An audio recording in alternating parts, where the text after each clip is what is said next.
नमस्कार, मैं वंदना कहानियों के नगर से आज जो कहानी मैं लेकर के आई हूँ उसका नाम है क्रोध की अग्नि। क्रोध हमारे ऊपर क्या असर डालता है, इसका बहुत ही अच्छा विवरण है।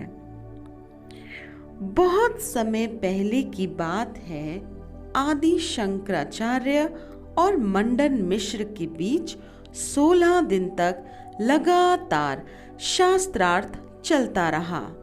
शास्त्रार्थ यानी कि शास्त्रों पर चर्चा। इसमें निर्णायक थी मंडन मिश्र की धर्मपत्नी देवी भारती। हार जीत का निर्णय होना बाकी था।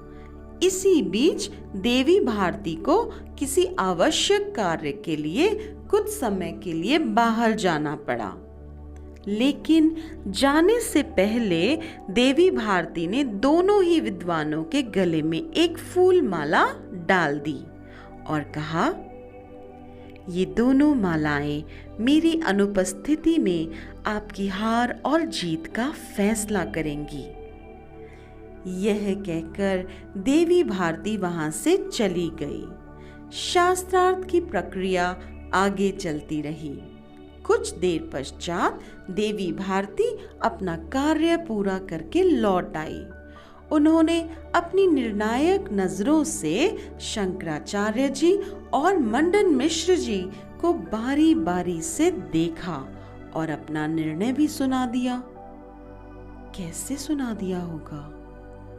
उनके फैसले के अनुसार आदि शंकराचार्य विजय घोषित किए गए और उनके पति मंडन मिश्र की पराजय हुई। सभी दर्शक हैरान हो गए कि बिना किसी आधार के इस विदुषी ने अपने पति को ही पराजित करार दे दिया।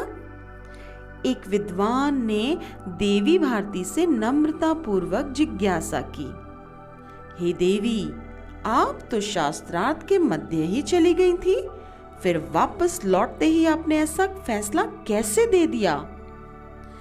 देवी भारती ने मुस्कुराकर जवाब दिया, जब भी कोई विद्वान शास्त्रार्थ में पराजित होने लगता है और उसे जब हार की झलक दिखने लगती है, इस वजह से वह क्रुद्ध हो जाता है और मेरे पति के गले की माला उनके क्रोध के ताप से सूख चुकी है, जबकि शंकराचार्य जी की माला के फूल अभी भी पहले की भांति ताजे हैं। इससे ज्ञात होता है कि शंकराचार्य की विजय हुई है।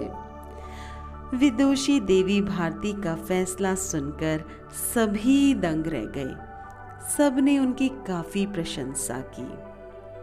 दोस्तों, क्रोध हमारी वो मनोदशा है जो हमारे विवेक को नष्ट कर देती है और जीत के नजदीक पहुंचकर भी जीत के सारे दरवाजे बंद कर देती है।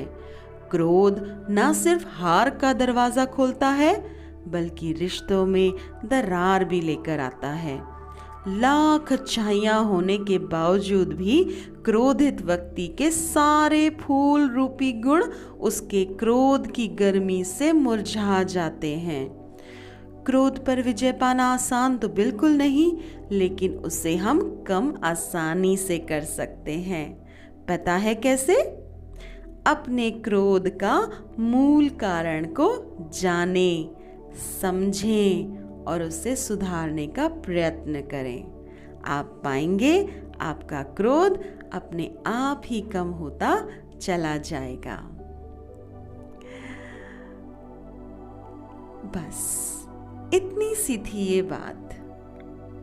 मैं लेकर आती रहूंगी ऐसी छोटी छोटी कहानियां। सुनने के लिए आपका बहुत बहुत धन्यवाद। मैं आपकी वंदना।